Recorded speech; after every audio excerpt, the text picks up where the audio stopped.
Jesse, if there was one thing last night that stood out to you, because it was a frustrating loss, stood out to you where you go, about it. What's your reaction? It's the leads. It's 2-0, 3-1, 4-2, and 5-3. That's unacceptable. In the NHL, if you have a lead heading into the second intermission, so heading into the third period, generally, NHL teams at a very high rate convert on 2 points. Heading into the back half of the third period. Yes. Like, yeah. You had, what was it, 10 or 11 minutes? Mm-hmm. Guys. Looking at NHL.com right now and some of the stats, the Leafs have the worst win percentage amongst any team when leading after 2 periods. They have a 632, points percentage, win percentage, 632. That's last in the league. And if you go through the teams, I'll even bring it up for all you guys. Generally, teams convert at a 900 win percentage and above. Yeah, that sucks ass through a straw. How? The top 12 teams in the league are above 900 on the win percentage when entering the third period with a lead. And like I said, the Leafs are down at the bottom 32nd at 632. That is unacceptable for an NHL team. They should be able to convert on 2-goal leads multiple times throughout the games, and then the 2-goal lead in the third period. So to me, that's the big thing that I look at. I hate that I saw it coming. I streamed last night's game, and from the first period onward, the Leafs have this, better than you could have possibly asked for start, minus losing one of their friggin' star players on a goal celebration. But they're up 2-0, and I'm like, guys, Vegas games have been complete chaos this season. No game is ever over. They blow a lot leads, but also they're the team who erases it. They led the league in comeback wins heading into this game. They got their 8th. 19 of their 45 or whatever it is games this season have gone at least to overtime. Their games don't finish. They have a real problem with the final buzzer. They don't like it.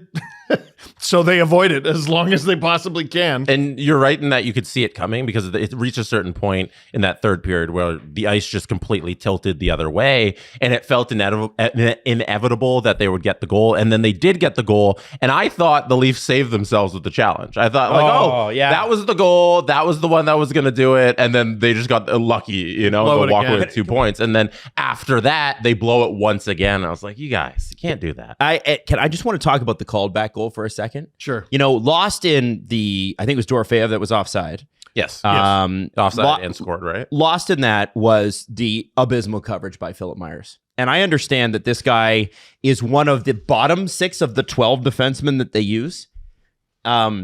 This is a guy that's not playing with any confidence. And I know that, again, that goal was called back, but it didn't need to happen at all. I think he has been, to me, on the defensive side, the most disappointing player this year, because he played as a 7th defenseman, played 49 games last year pretty well. There's not much justification for, Benoit comes out of the lineup. There's not much justification for why. Oh, he was? Okay, yeah. Well, there's not much justification for why Benning has just been sitting there eating popcorn. He had 1 game. It was pretty good. Myers has played a lot of games. A lot of them are pretty bad. But can I be a jerk? Yeah, you can. And you haven't been able to say this too often in recent months. Mix in a save. Yeah. Yeah. Mm-hmm. There's, bad coverage leads to scoring chances. That's how it works, right? Any goal, you could be like, oh, well, the reason it went in is because of this guy or that guy. Mix in a save.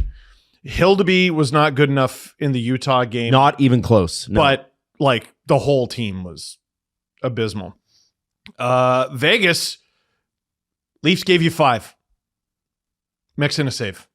That's Joseph Woll's been excellent. He's had such a good season. He was one of the principal reasons they beat the Colorado Avalanche. That was also their most recent win. Mm-hmm. That wasn't a good enough game from your starting goalie.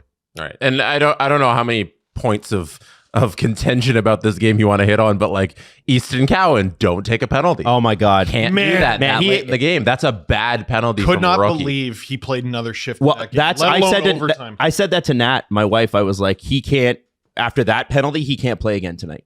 Like he should not play. He the was rest out of this next period. shift. Like he didn't miss a shift. And I understand why Berube's doing that, right? You want him to grow. At a certain point, though, like he's had really good moments, and you can tell that it's there.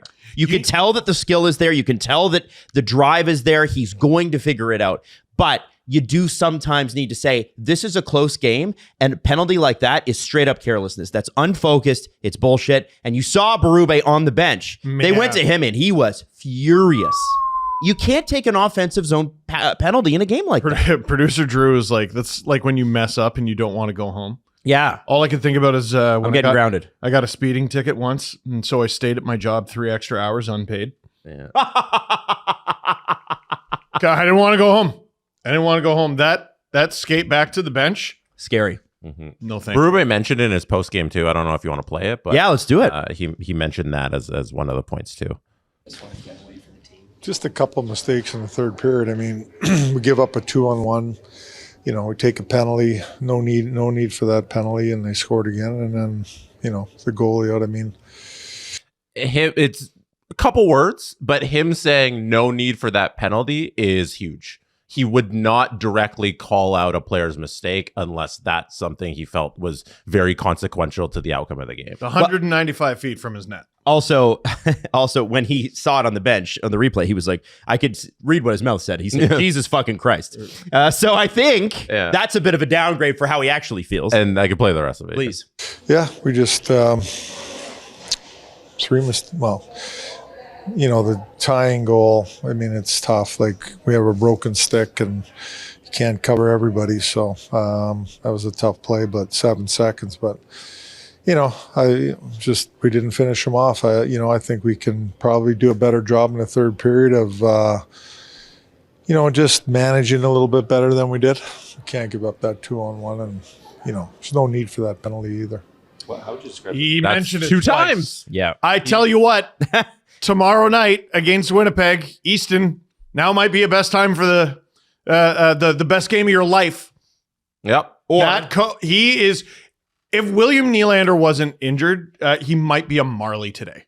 Like that's how pissed he sounds. He started his answer with no need for that penalty and ended his answer with no need for that penalty. And anybody who's wondering, by the way, I think the Leafs were up 4-2 at that point, and that was the goal that let them back in. Yeah, I think you're right. And then Vegas scored. Lawton made it 5-3. And then, Yeah, it's funny how they were within 1, Vegas was after that goal. And then the Leafs managed to make it a 2-goal lead again. Yes. And then also couldn't hold on to that 2-goal lead. Awesome stuff, guys. Yeah. Save. So one thing that kind of, going into this season, everybody's talking about, well, how do you replace Marner and his 100 points? And I totally understand that. That's an easy conversation to pick at when you look at this roster and go, this is flawed. The one thing they have been able to do, especially since even actually when they were getting shit goaltending and they were terrible at the beginning of the season, they could always score. Their goals per game was always amongst the highest. They just couldn't defend. And Marner's a good defensive player. When the conversation shifted to, well, maybe they actually do make a move to try to improve this team, it's surprising that it's not, hey, we'd like to mix in a top 6 winger. I'm sure they would. They don't have the assets. But what's become abundantly clear is they need some smart, steady veteran help back there. And I couldn't help but look at last night's game and go, listen, I know Scott Arniel does not like Luke Schenn. I can tell you, Luke Schenn would be a definitive upgrade over what they have, unless Dakota Mermis wants to come back and play the way he did. And I would expect Dakota to take a little while to get to the level he was at. Yeah. I like the idea of the Leafs getting a smart vet back there who's going to play third pairing minutes. It's a fascinating conversation because even some Jets fans are like, man, the Jets aren't very good and there's a reason he's not playing. Like, Luke Schenn was a Leaf 2023. It looked awesome.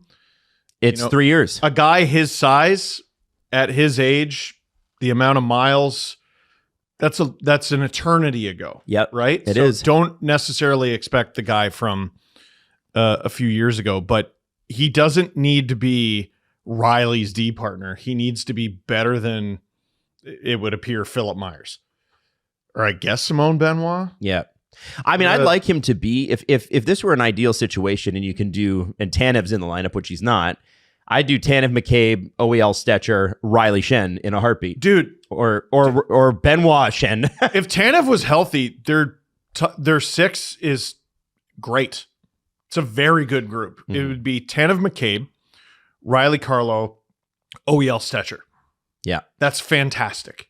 I don't think we can count on Tanev being back anytime soon. Exactly. Yeah. It's probably after Olympics if we're looking at anything. Right? Optimistically. I don't expect him to play another game this year. No? No. Yeah. Just the way they were talking about it, and they seem to be hemming and hawing about surgery. And if it's surgery, he's cooked, obviously. They can make a decision on that if they do it sooner rather than later. Then they can get a little bit more cap space because then he can go on season-ending IR where he just doesn't play at all, and you get a little bump on the cap space. So, And then he could always come back in the playoffs, right? No, season-ending IR, you cannot. That's the change. That's change. where it's like if you go on that IR, you're done, and you can't play. Well, they're non-committal with everything. I can't see them doing that. yeah. So So like I'd like Be decisive though, right? it's interesting, right? Like so let's say here's something they could do that I think would be smart. Let's say you go out and you get Luke Shen today and you try him out and you have him play as much as he can with this team and try to stabilize things. Trade deadline comes around, you're not in a playoff spot and you're maybe 3 points, 4 points back. You can then make the decision to trade Luke Shen and recoup that asset that you paid for him. So if the Leafs were going to make some kind of a move here, I'd like them to do it toot sweet. But, otherwise, so many of the things that they've been relying on recently have kind of faltered. And they faltered in this game. We talked about Joseph Woll and how fantastic he's been. We've talked about his cartoony save percentage on the penalty kill. We talked about the Leafs' cartoony percentage on the penalty kill. We talked about them scoring at like 45% on the power play. You're not going to be able to rely on these things all the time. And last night was a bit of a regression. And you still came within 7 seconds of winning. they put up 5 goals. You put up 5 goals, but you didn't do enough to win. And that's the beginning, middle, and end.